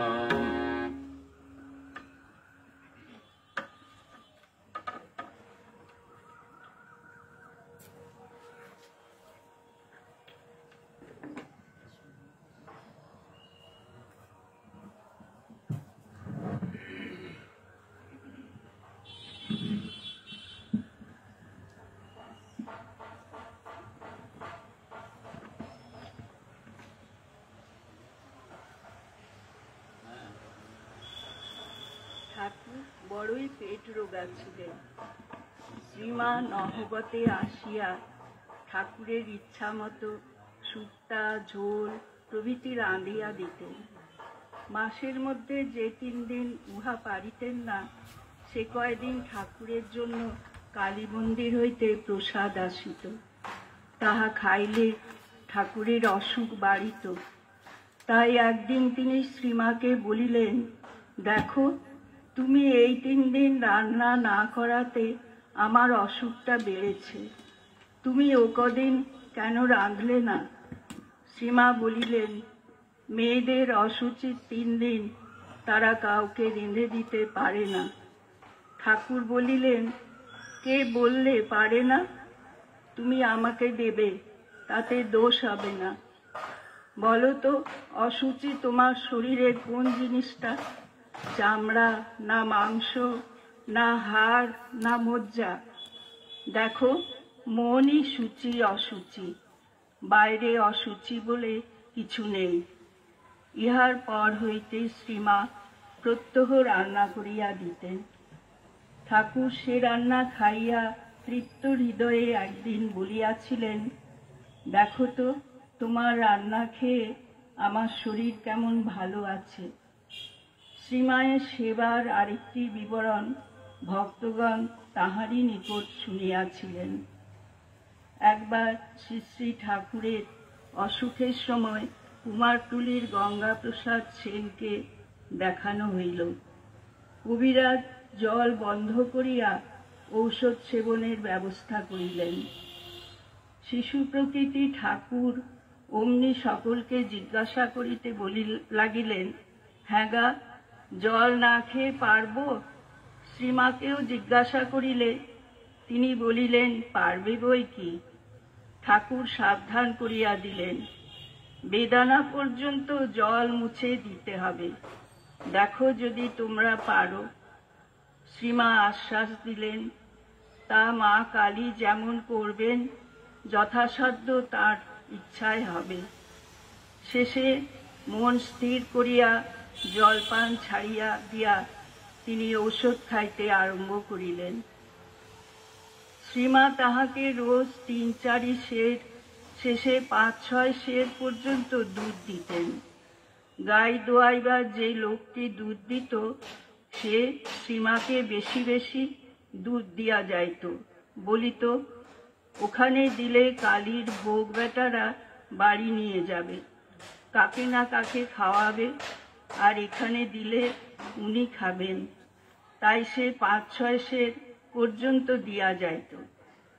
শ্রীমা সন্দেশ, রসগোল্লা ইত্যাদি যাহা থাকিত ওই ব্যক্তিকে দিতেন।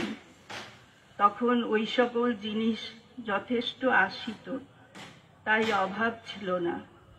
তিনি দুধ জাল দিয়া ঘন করিয়া 1 সের 1.5 সের করিয়া ঠাকুরকে দিতেন।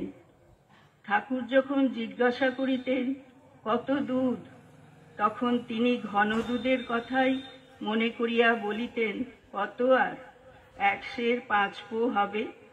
ঠাকুরের সন্দেহ দূরীভূত না হওয়ায় তিনি বলিতেন না, এই পুরু স্বর দেখা যাচ্ছে। শ্রীমা তথাপি নানাভাবে বুঝাইয়া ওই ঘন দুধ সবটাই তাহাকে খাওয়াইতেন। একদিন আহারের সময় গোলাপ মা উপস্থিত ছিলেন। ঠাকুর তাহাকে জিজ্ঞাসা করিলেন, হ্যাঁ গা, কত দুধ হবে? গোলাপ মা ব্যাপারটা ভালো করিয়া না বুঝিয়াই পাতলা দুধের পরিমাণ বলিয়া দিলেন। অমনি ঠাকুর চমকাইয়া উঠিয়া বলিলেন, হ্যাঁ, এত দুধ? তাই তো আমার পেটের অসুখ হয়। ডাকো ডাকো।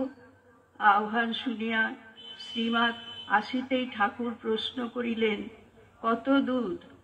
মা পূর্বেরই ন্যায় উত্তর দিলেন, 5 পো হবে আর কি। ঠাকুর তবু জিজ্ঞাসা করিলেন, তবে যে গোলাপ বলে এত? মা নির্বিকার চিত্তে উত্তর দিলেন, গোলাপ জানে না। এখানের মাপ গোলাপ জানে? ঘটিতে কত দুধ ধরে গোলাপ জানবে কি করে? সেদিন এ পর্ব ওইখানেই শেষ হইল। কিন্তু ঠাকুর আরেকদিন গোলাপ মাকে দুধের পরিমাণ জিজ্ঞাসা করিলেন এবং গোলাপ মাও বলিয়া ফেলিলেন, এখানের 1 বাটি আর কালীঘরের 1 বাটি। ঠাকুর শুনিয়া বলিলেন, হ্যাঁ, এত দুধ? ডাকো ডাকো, জিজ্ঞাসা করো। শ্রীমা আসিতেই ঠাকুর বলিলেন, বাটিতে কত ধরে? ক 6টা ক পো। শ্রীমা উত্তর দিলেন, ক 6টা ক পো অত জানি নে। দুধ খাবে তা ক 6টাকের ঘটি ক পো অত কেন? অত হিসাব কে জানে? ঠাকুর অনুযোগ করিলেন, এত কি হজম হয়? তাই তো পেটের অসুখ হবে। বাস্তবিকই সেদিন পেটের অসুখ করিল। শ্রীমা জিজ্ঞাসা করিলেন, কিরকম দাস্ত হচ্ছে? ঠাকুর বলিলেন, পালো পালো, সাদা সাদা, একটু একটু 15 বার বাহ্যে গেলুম। তোমাদের এমন সেবা চাই না। সেদিন আর বিকালে কিছু খাইলেন না, ভাত ইত্যাদি পড়িয়া রহিল। শ্রীমা একটু সাগু করিয়া দিলেন। সত্যে প্রতিষ্ঠিত ঠাকুরের শরীরের উপর মনের ক্রিয়া দেখিয়া অনুতপ্তা গোলাপ মা শ্রীমাকে বলিলেন, মা, বলে দিতে হয়, আমি কি জানি, তাই তো খাওয়া নষ্ট হলো। শ্রীমা তাহাকে বুঝাইলেন, খাওয়ার জন্য মিথ্যা বললে দোষ নেই, আমি এইরকম করে ভুলিয়ে তুলিয়ে খাওয়াই।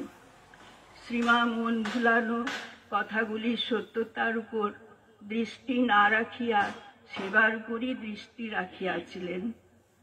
তিনি লক্ষ্য করিতেছিলেন যে তাহার ঐকান্তিক যত্নে ঠাকুর সারিয়া উঠিতেছেন, শরীর হৃষ্টপুষ্ট হইতেছে।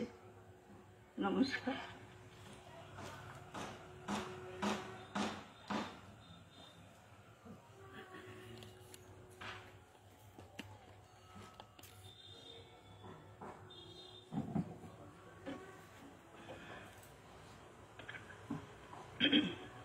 নমস্কার। স্বামীজি একবার নিজের সম্বন্ধে বলেছিলেন, আমি কনডেন্সড ইন্ডিয়া। ভারতবর্ষের ঘনীভূত রূপ আমি। ভারতবর্ষকে ভালোবেসে স্বামীজি হয়ে উঠেছিলেন স্বয়ং ভারতবর্ষ।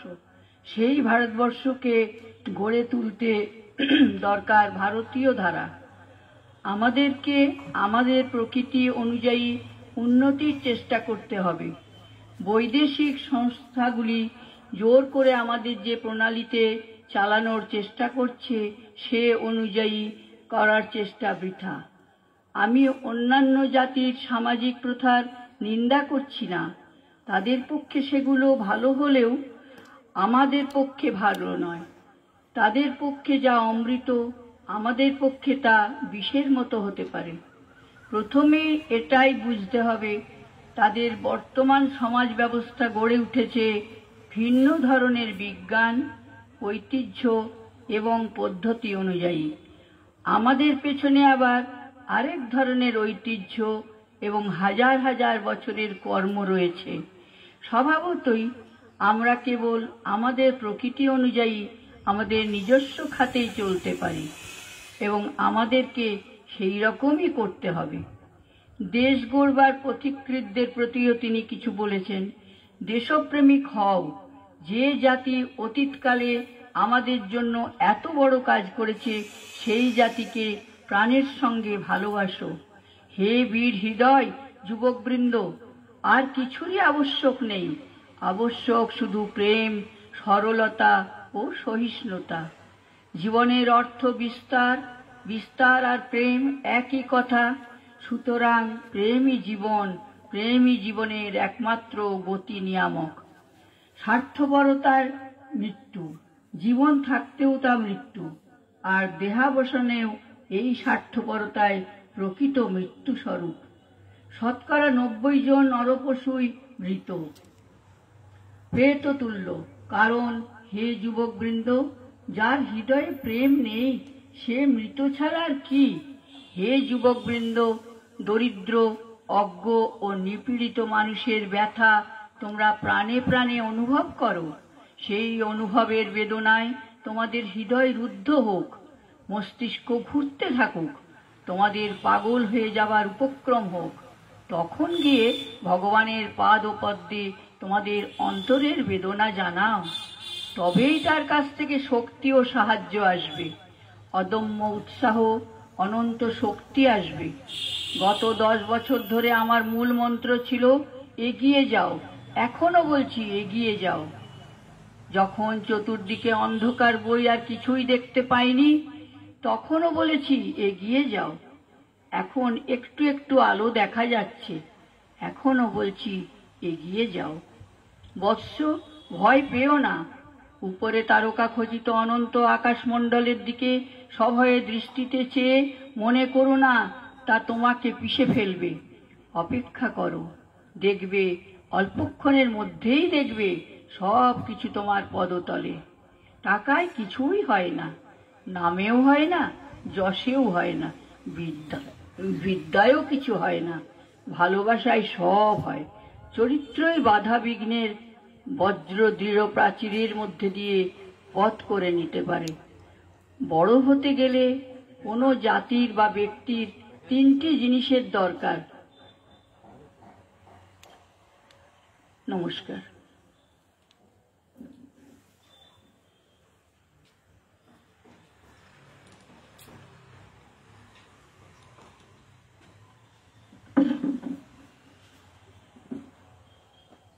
নমস্কার। মহাধর্মসভায় স্বামীজি যে বক্তৃতা করেছিলেন তারই কিছু অংশ আগে পাঠ করা হয়েছে এবং আজকে কিছু সামান্য অংশ আমি পাঠ করব। ওম শ্রী জ্যোতিরাজায় বিবেকানন্দ সুরয়ে সচ্চিৎ সুখ স্বরূপায় স্বামিনে তাপহারিণে।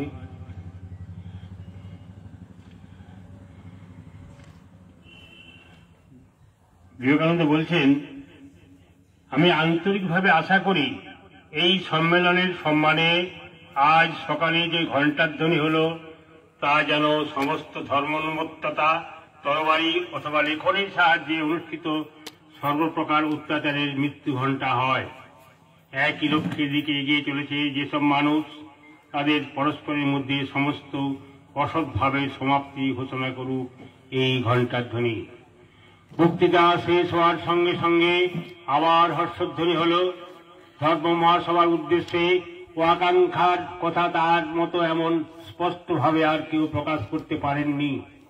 তাই শিকাগোর প্রথম দিনের বক্তৃতায় স্বামীজিকে আমেরিকায় পরিচিত করে তুলল। রাস্তায় রাস্তায় শোভা পেতে লাগল তার তেজোদ্দীপ্ত ছবি। আমেরিকার পত্রপত্রিকাগুলি তার উচ্ছ্বসিত প্রশংসা করল। তিনি শুধু মঞ্চের দিক থেকে অপর দিকে হেঁটে গেলেই হাততালি পেতেন। ধর্ম মহাসভায় তার বক্তৃতা থাকত সভার শেষে। দি ডেইলি হেরেল্ড পত্রিকা ব্যাখ্যা করে লিখেছেন, এর উদ্দেশ্য ছিল লোককে শেষ পর্যন্ত ধরে রাখা।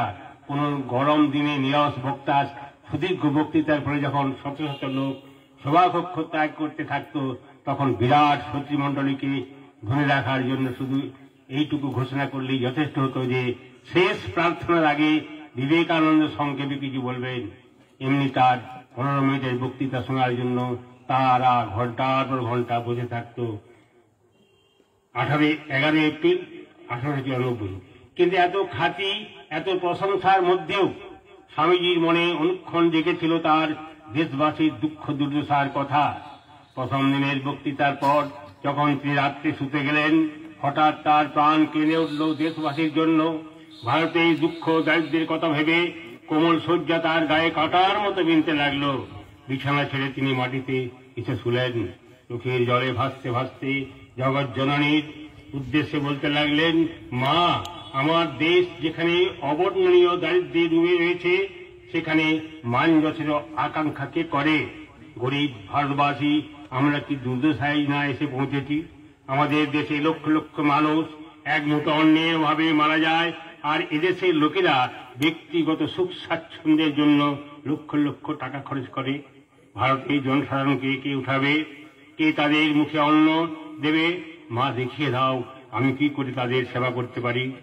স্বামীজির এই প্রথম দিনের বক্তৃতা শ্রোতাদের মনে কি রকম রেখাপাত করেছিল তার একটা প্রত্যক্ষ প্রমাণ পেয়েছিলেন রামকৃষ্ণ মিশনের সন্ন্যাসী স্বামী নিখিলানন্দ। তিনি যখন নিউ ইয়র্ক বেদান্ত সোসাইটিতে আছেন, তার সঙ্গে এক ইহুদি বুদ্ধিজীবীর পরিচয় হয়। যুবক অবস্থাতে তিনি ধর্ম মহাসভায় গেছিলেন এবং স্বামীজির প্রথম দিনের বক্তৃতা শুনেছিলেন। তাই সেই ভদ্রলোক নিখিলানন্দজিকে বলেছিলেন, বিবেকানন্দের বক্তৃতা শুনেই তিনি প্রথম উপলব্ধি করেন যে তার ইহুদি ধর্ম সত্য। শুধু তাই নয়, তার এও মনে হয় যে স্বামীজি শুধু তার ধর্মের পক্ষ থেকেই কথা বলছেন না, তিনি কথা বলছেন পৃথিবীর সব ধর্মের প্রতিভু হয়ে। বাস্তবিক ধর্ম মহাসভার মর্মবাণী স্বামীজির মধ্যে দিয়েই ঠিক ঠিক প্রকাশিত হয়েছিল। নমস্কার।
আরেকটি ঠাকুরের কাছে প্রার্থনা করে শেষ করছি আমার সঙ্গীতাঞ্জলি।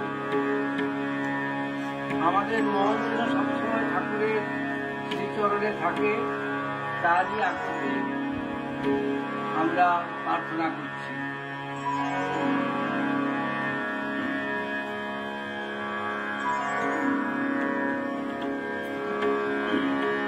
পাখি তুই ঠিক বসে থাক, ঠিক বসে থাক, ঠিক বসে থাক রে।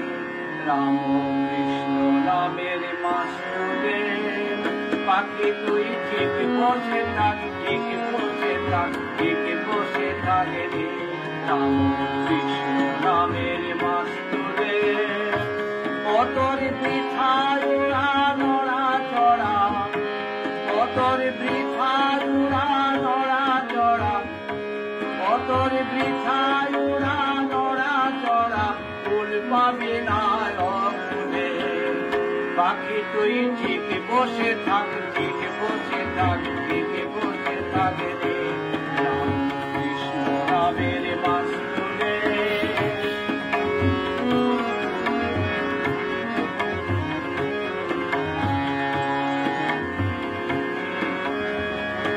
কতই যেদিকে যাবি দেখতে পাবি জলে জলাকার, কতই যেদিকে যাবি দেখতে পাবি জলে জলাকার। নাহি অন্ত দিক দিগন্ত অকুল পাথার, যেদিকে যাবি দেখতে পাবি জলে জলাকার। নাহি অন্ত দিক দিগন্ত অকুল পাথার। ও তোরে ধরবে ডানা পাখি, তোরে ধরবে ডানা, ধরে যাত না পড়বি মহামুশকিলে। পাখি তুই ধরবে ডানা, ধরে যাত না পড়বি মহামুশকিলে। পাখি তুই ঠিক বসে থাক, ঠিক বসে থাক, ঠিক বসে থাক রে। রাম কৃষ্ণ নামের মাসুরে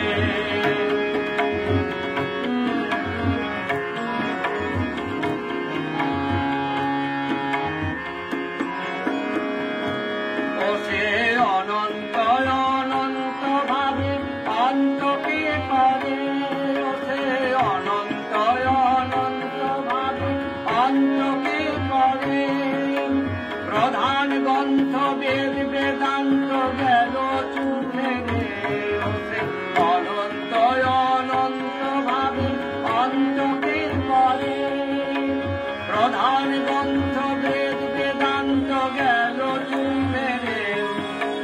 পুরাণের আদি সাহারা সার করিল নাম শেষ কালে। ও তোর পুরাণের আদি সাহারা সার করিল নাম শেষ কালে। পাখি তুই ঠিক বসে থাক, ঠিক বসে থাক, ঠিক বসে থাক রে। রাম কৃষ্ণ নামের মাসুরে পাখি তুই ঠিক বসে থাক, ঠিক বসে থাক, ঠিক বসে থাক রে। রাম কৃষ্ণ নামের মাসুরে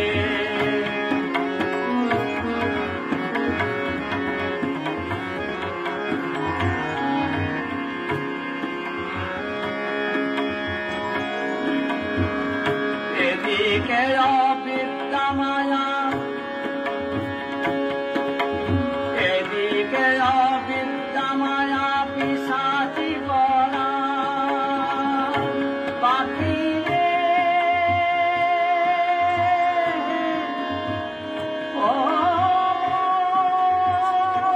পাখি রে,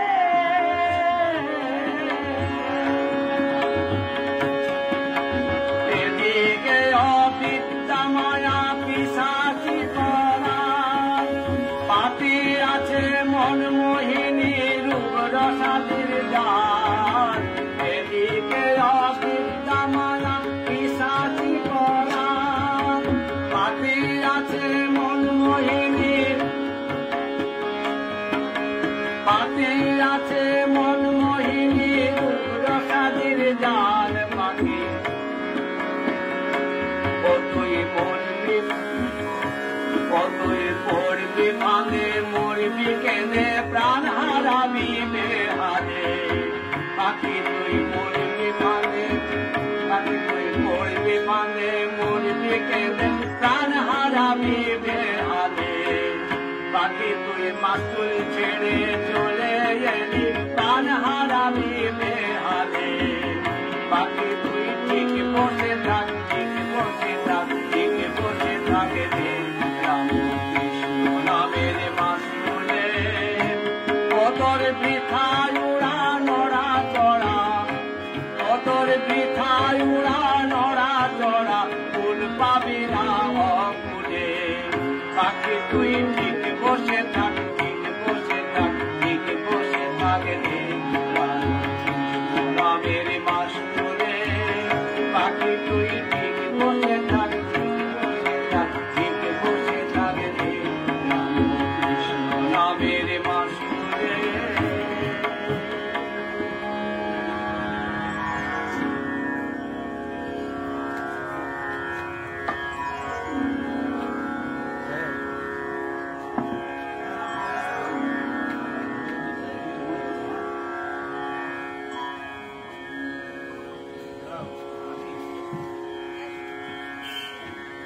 হ্যাঁ, তুমি তোমার ইসলাম তো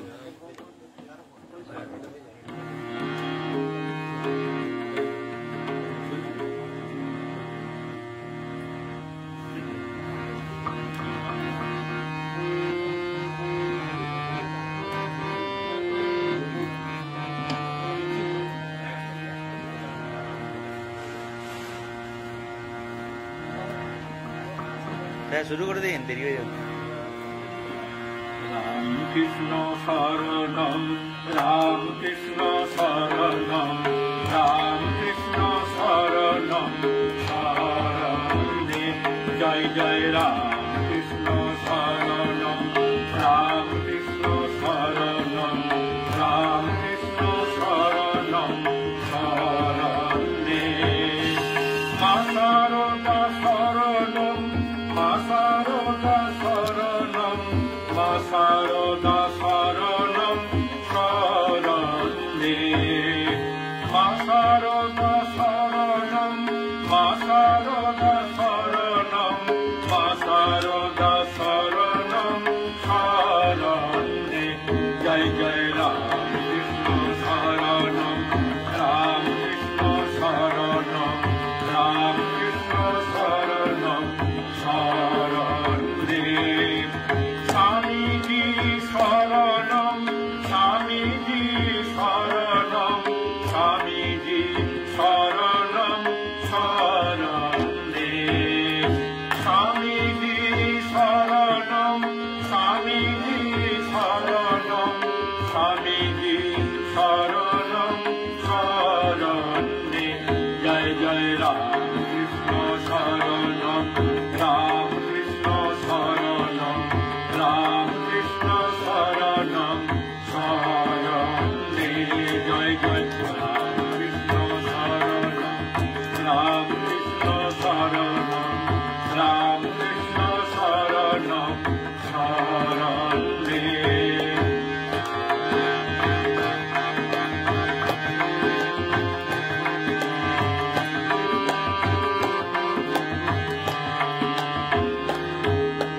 कृपाहि केवलम कृपाहि केवलम कृपाहि केवलम शरणे प्रभु कृपाहि केवलम कृपाहि केवलम कृपाहि केवलम शरणे जय जय राम कृष्ण शरणम राम कृष्ण शरणम राम कृष्ण शरणम शरणे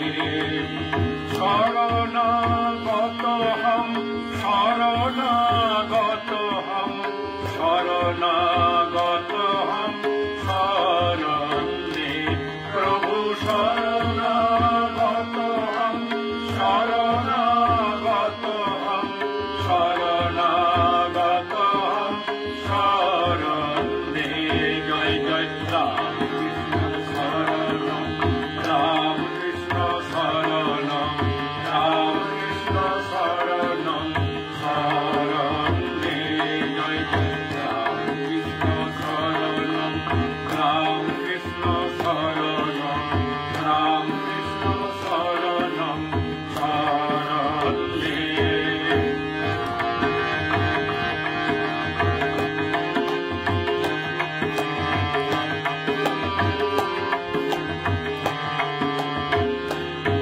नमः श्री गुरवे नमः श्री गुरवे नमः श्री गुरवे नमो नमः नमः श्री गुरवे नमः श्री गुरवे नमः श्री गुरवे नमो नमः जय जय राम कृष्ण शरणम राम कृष्ण शरणम राम कृष्ण शरणम शरणे राम कृष्ण जय जय राम कृष्ण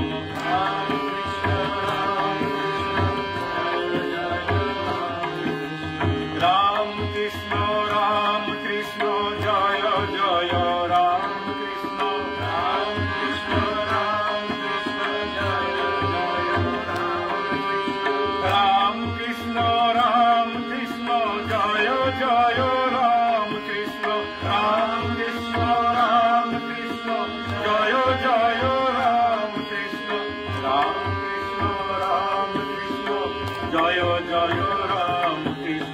রাম কৃষ্ণ জয় জয় রাম কৃষ্ণ শরণম রাম কৃষ্ণ শরণম রাম কৃষ্ণ শরণম শরণ জয় জয় রাম কৃষ্ণ শরণম রাম কৃষ্ণ শরণম রাম কৃষ্ণ শরণম শরণ রাম কৃষ্ণ শরণম রাম কৃষ্ণ শরণম রাম কৃষ্ণ শরণম শরণ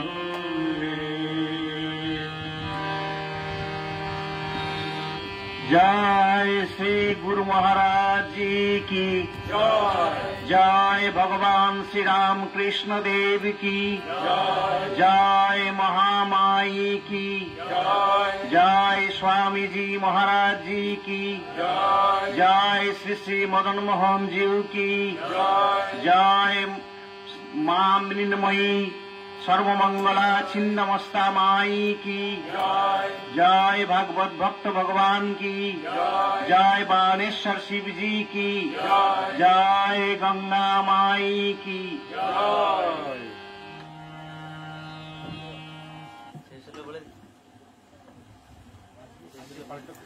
আজকের পাঠচক্র এইখানেই শেষ হলো।